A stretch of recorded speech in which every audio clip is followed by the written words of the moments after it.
Welcome to the Traveler's Cyber Academy, a webinar series on cybersecurity and cyber risk management. In today's environment, companies must be prepared to respond to cyber incidents so that they can prevent them, if possible, from becoming full-scale data breaches. Today's session of the Traveler's Cyber Academy will focus on what happens after an incident, whom companies should call, and what companies should do. During this webinar, we will hear from three experienced breach coaches, attorneys Ed Finn and Jennifer Coughlin of Mullen Coughlin, and attorney Dominic Paluzzi of McDonald Hopkins. Ed will be featured in a simulated breach call involving a fictitious furniture store in order to help illustrate what companies should do following a cyber incident. Dom and Jennifer will share with us their expertise in helping businesses handle cyber incidents and data breaches, including when outside professionals like digital forensic investigators may need to be brought in. Dom and Jennifer will also talk about the legal consequences of a data breach, such as notification requirements under state privacy laws. Dom and Jennifer will also describe important steps that a business can take to help prevent a cyber incident from turning into a data breach. Interconnectivity and data sharing between businesses and individuals has exploded in an age when there is exponentially more data than was previously available.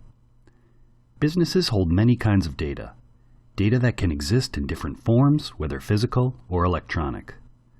That data can be protected under federal law, state law, or both.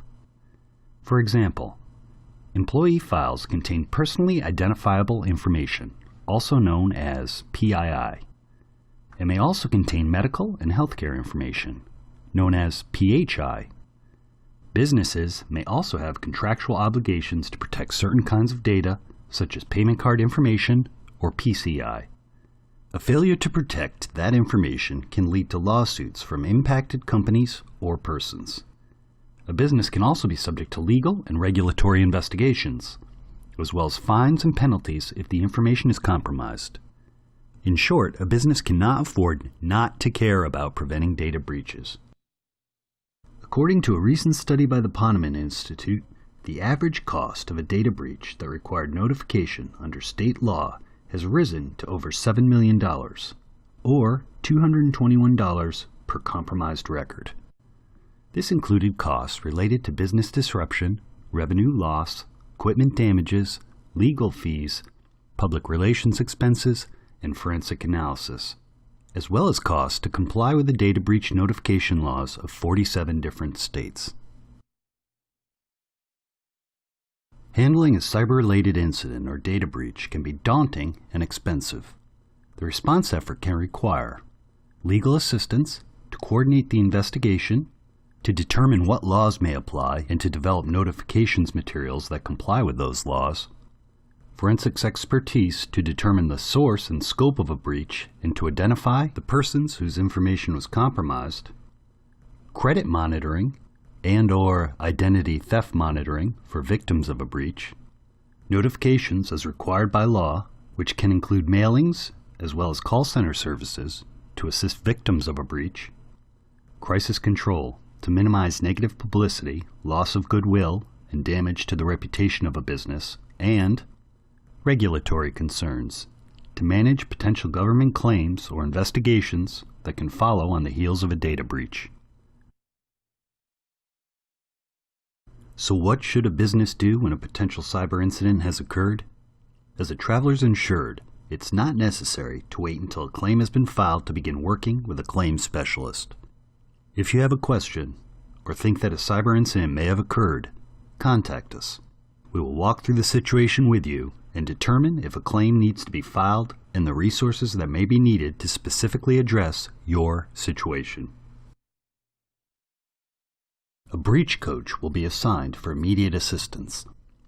A breach coach is a data security, data privacy attorney that specializes in responding to cyber incidents and data breaches. A breach coach is an important part of responding to a potential cyber incident involving your business. He or she can lead the investigation and determine what, if any, legal obligations your business may have as a result of the event. A traveler's claims specialist, your breach coach, and you will discuss and triage the situation. This will quickly and effectively determine if computer forensics professionals are needed and help start your business on the path to recovery. Travelers partners with industry-leading vendors when needed to provide a complete and thorough incident response. This network of vendors provides discounted rates to our insureds, which can greatly reduce the overall cost of an investigation. Throughout the process, you will have direct and regular contact with your claims specialist and your breach coach to keep you informed about the investigation of the incident and the progress of your claim. By working closely with you and your breach coach, we help you respond effectively to the incident and to get your business back to its normal operations. Let's listen to how this would work in a simulated breach call. In this scenario, a fictitious company called Astonishing Furniture designs, markets, and sells high-end modern furniture to customers around the country. Kevin, the CEO, has called travelers to report an incident, and now a traveler's claim specialist is calling him back. Good morning, Astonishing Furniture. This is Kevin. Hi, Kevin. Linda from Travelers. I understand that you had an incident happen. Could you tell me a little bit about what occurred? Yes, ma'am. Thank you so much for getting back to me this quickly. We had a problem this morning with our IT department. They were installing software or upgrading software, but in any event, they wound up with one of those viruses that locked up my whole system, and now basically my operations are shut down until I pay something called Bitcoin, and quite frankly, I'm not sure what that is. Well, I'm so sorry that you're having to deal with this. Your cyber policy provides you with a free consultation with the breach coach, which is a data privacy lawyer that handles these types of situations. Let's see if we can get him on the line so we can figure out the next steps from here. How does that sound? That sounds fantastic. Great. Ed, are you there? Yes, I am. Good morning, Linda. We have Kevin on the line, and he had an incident that came up. Hi, good morning, Kevin. My name is Edward Finn. I'm with the law firm of Mullen, Coughlin. We are one of the breach coaches for travelers insureds. Our job is to parachute in under your policy and quarterback your response to this incident. Now, if you want to tell me a little bit about this incident, I'll be in a position where I can recommend some next steps. Well, that sounds great. I can't give you too many details other than my IT department told me this morning that while they were doing a software installation or a software upgrade, we wound up with a virus that has essentially locked down my whole system. So I have no access to any files, including my employee files, my customer files. I've got design plans and specifications out there, and it's all locked up. I can't get to it until I pay something that they're telling me is 30 of these Bitcoin. And at this point in time, my biggest concern is I can't do my business, and I don't know how to go about getting this thing unlocked and getting a Bitcoin. As far as the files you have, employee files, design files, do those contain sensitive information like social security numbers, credit card information, anything like that? They would. I would have all kinds of personal information about my employees, obviously, but on the customer side, we do a lot of online business, and so we do take credit cards and information like that about our customers that are all stored on our network somewhere. Okay. So based on what I'm hearing, it sounds like you're dealing with a ransomware incident, which is unfortunate, and many companies have been hit with this over the past year. What we would do is recommend you bring in a traveler's approved forensic investigator. We would engage them on your behalf to ensure that the investigation is privileged. They can help you restore your files. They can help you purchase the decryptor key with Bitcoin if necessary, and they will be able to tell us whether any sensitive information was affected so that we can give you some legal advice. Does that sound like a plan? Sounds great if they can come in and get me back working. And certainly, Kevin, we would work with you along the process in order to make sure that we're in compliance with your policy. And I guess if I have any questions about this, Linda, am I coming to you on that? Both Ed and I will be in contact with you throughout the entire process. Okay. If you guys can get this taken care of, I can have anybody available this afternoon to have another call with one of those forensic guys that you talked about. Great. That sounds good. We will reach out to them right now to set up a call, and I'll send you over our contact information and our engagement letter. Perfect. Thank you both for jumping on this so quickly. We'll be in touch shortly. Thanks, everyone. Within hours, a forensic firm was retained to conduct the investigation. The investigation revealed that the ransomware was sophisticated enough that it not only encrypted business-critical files, but also exfiltrated personally identifiable information and payment card information belonging to the customers and employees of Astonishing Furniture. The breach coach recommended that notifications be sent pursuant to each state statute and that a mail center and call center be set up to handle the notification process and any resulting injuries.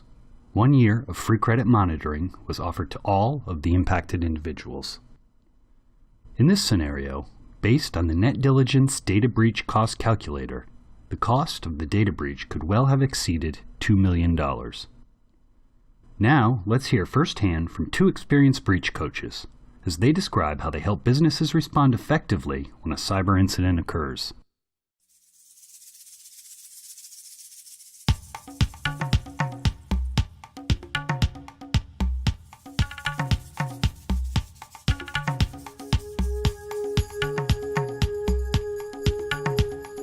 A breach coach is also an attorney, a privacy attorneys.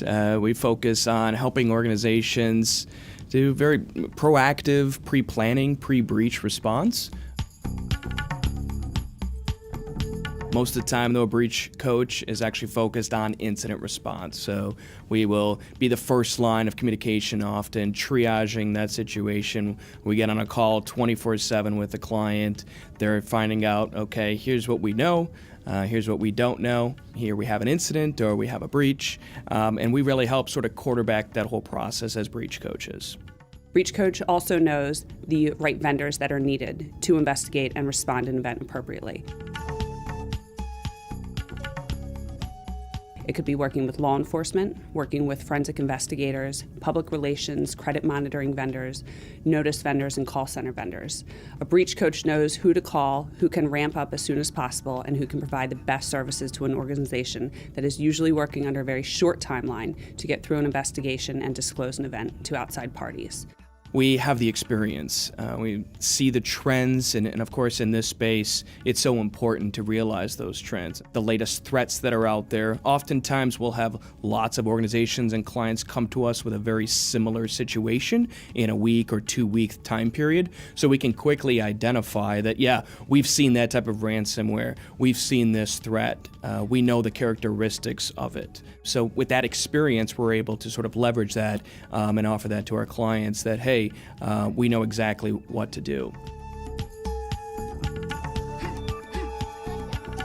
An organization should reach out to a breach coach as soon as it believes that it may have been the victim or experienced some sort of data privacy event. It could be somebody sending information to the wrong recipient. It could be the theft of a hard drive, a laptop going missing. It could be a ransomware infection on an organization's systems. It could be a hacker in the system actively exfiltrating data. As soon as an organization feels it may have a data privacy event on its hands, it's best served to call the breach coach right away. I think it's important that your incident response team is trained to be calling that breach coach pretty quickly. Certainly we want to give notice to carrier and broker respectively, and then we can then bring in the various service providers. So if we need a forensic provider to take a look and figure out if we actually have a data breach, again, the breach coach can engage that forensic provider on behalf of the insured. When an organization reaches out to a breach coach, it's going to be very early on, so it's not going to have all the information that it may otherwise want to have when it's talking about the incident. But to the extent that they know at that point what happened, what information is at risk, how it happened, and whether the event is ongoing, that would be very helpful. To the extent an organization also has an incident response plan, it would be very helpful for the organization to have that handy when they do get on the phone with the breach coach, so that we can make sure the response plan is accurate, is responsive to the incident, and we can go through the steps outlined in the response plan to investigate the incident. Every event's going to be different. There's no canned breach response that you can utilize for every single incident. But the services are going to be driven by the nature and scope of the data privacy event. If you have an event that impacts the security of information systems or computerized data, we're likely going to rely upon the assistance of third-party forensic investigators. And they would work not to replace the internal IT investigation that's happening, but they would work with the internal IT team to help us determine what happened, whether or not it's still happening, how it happened, and what information is at risk. We don't want to be using an IT firm, a firm that a client uses to connect their system, handle their day-to-day sort of IT operations. We really want to use firms that focus only on breach response and forensic analysis, because those types of firms that we work with day in, day out, nationally recognized, but they know exactly the type of analysis that needs to be done to be able to provide to the breach coach so that the breach coach can give that appropriate opinion as to whether or not we have notification obligations or not. We may also utilize the services of a credit or identity monitoring services provider. There are some laws out there that require those services to impacted individuals, but even if there is a legal obligation to offer those types of services, people have come to expect those services to be offered. And in matters where you're doing a large disclosure, where you have to mail a lot of letters out and you may receive a lot of inquiries, you're going to want to rely on the services of a vendor that provides a mailing service and a call center service, so that the organization having the incident isn't mailing letters and continuing to run their daily business and then responding to inquiries. They have the ability to reduce the number of inquiries that they're going to have to handle and instead funnel them towards an outside call center. And we provide the script to the call center representatives to use in responding to questions so that the messaging regarding the event is consistent and accurate no matter who's giving the message. Finally, a crisis communication firm that we would be able to utilize and leverage. These aren't PR firms. PR firms get us to the top of that Google hit list. We want to use a crisis communication firm, or firm that is used to data breach response. Not every situation needs a crisis communication firm,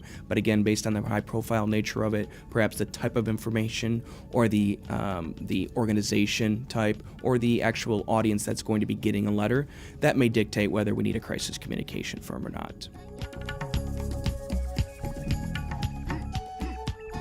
Typically, there's 3 phases to an incident response. The first phase is going to be the investigation, the second phase is going to be the actual disclosure, and the third phase is going to be defense.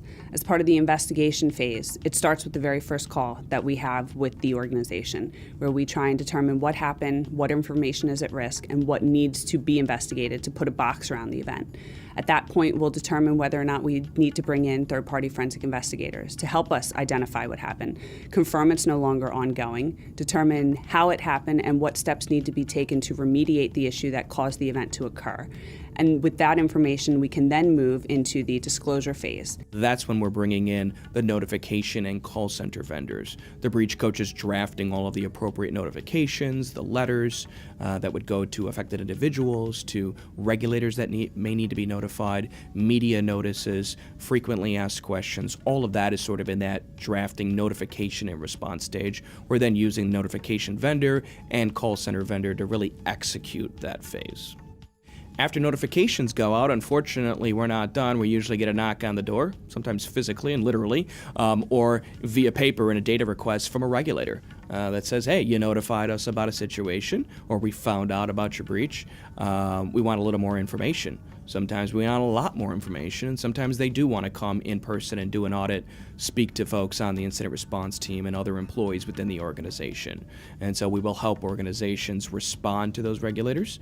And the key there, of course, when you utilize breach coaches that have the day-to-day experience, they're going to be working with these regulators on a very frequent basis. And so be able to leverage that sort of knowledge, experience, working with those regulators. We know exactly the type of information they need, how they want it, and how exactly to present the situation in the best light for the insured. A company may be facing an obligation to disclose this incident under state law, under federal law, and oftentimes under international law as well. On the state law side, the obligations an organization will have to disclose this event out will be driven by the laws of the states of residence of the individuals whose information may be at risk as a result of the event. So if you have an organization that's based in Connecticut, but you have data relating to people that live throughout the country, you're going to be looking at the laws of all of those states, and not only the law of Connecticut, to help you determine who needs to receive notice of the event, what the notice should or should not say, when the notice should be provided, and whether or not any services or information should be provided to the individual. After breach notifications go out to impacted individuals, almost half of the states now, of those 47 of the 50 state breach notification laws, those states, about half of them will require that we give notice to their various state attorneys general, Office of Cybersecurity, Office of Consumer Protection, state police offices, either concurrently with the notice to the residents or sometimes a few days before. They want a heads up. The biggest thing with the regulators, we want to have a concise, an organized response and really drill home as to what we're doing to try and prevent this situation from happening again. We want to always look at our contractual obligations. So one of the first things we say on that initial call, what contracts do you have out there? That could be in play, that could have notification provisions in them. So with potential vendors, with various stakeholders, various contracts that you have out there, it's amazing how many of them have a notification provision when there's a potential compromise of data. From the payment card industry, data security standards, they're going to be contractually obligated to give notice to merchant service providers, acquiring banks, the card brands. So when card are potentially at issue, Visa, MasterCard, Amex, Discover, they're going to have very specific contractual notice obligations. If an organization doesn't comply with its legal obligations to investigate and report out a data privacy event, it may be facing a loss of business, it may be facing reputational and brand damage, it may be facing inquiries and litigation from individuals and regulators, and it may be facing fines and penalties from organizational bodies. An organization can reduce cyber risk by taking several different steps. They should identify what data they have, where it is stored, who has access to it, whether or not they need to have it in the first place. They should also ensure the data is appropriately secured and test the security of the data on a regular basis. We want to have the right policies and procedures in place too. And these aren't just policies and procedures that we draft and put on the shelf in a binder and dust off every couple of years. Of course, these are the policies and procedures that the regulators are going to be requesting. So we want to make sure we have them in place, but that we're actually implementing everything we're saying we're doing. An organization should focus heavily on educating their employees on data security and privacy of their customers, patients, and internal data that they have in their possession and control. An organization should also prepare an incident response plan and identify who within the organization is going to be involved in receiving the notice of a potential data event and undertaking all the steps that are necessary to reach out to their cyber insurance carrier and get in touch with the breach coach and take the appropriate steps to comply with the legal obligations that they have. When all else fails, we want to make sure that we have proper cyber insurance, both first party and third party. So that first party, we want to make sure that we're going to be covering a breach coach, a forensic provider, notification and call center, crisis communication, and credit monitoring. But then we also want to make sure we have third party coverage. So that client needs to be protected from the regulatory enforcement actions, the single plaintiff and class action litigation as well. So both first party and third party cyber coverage.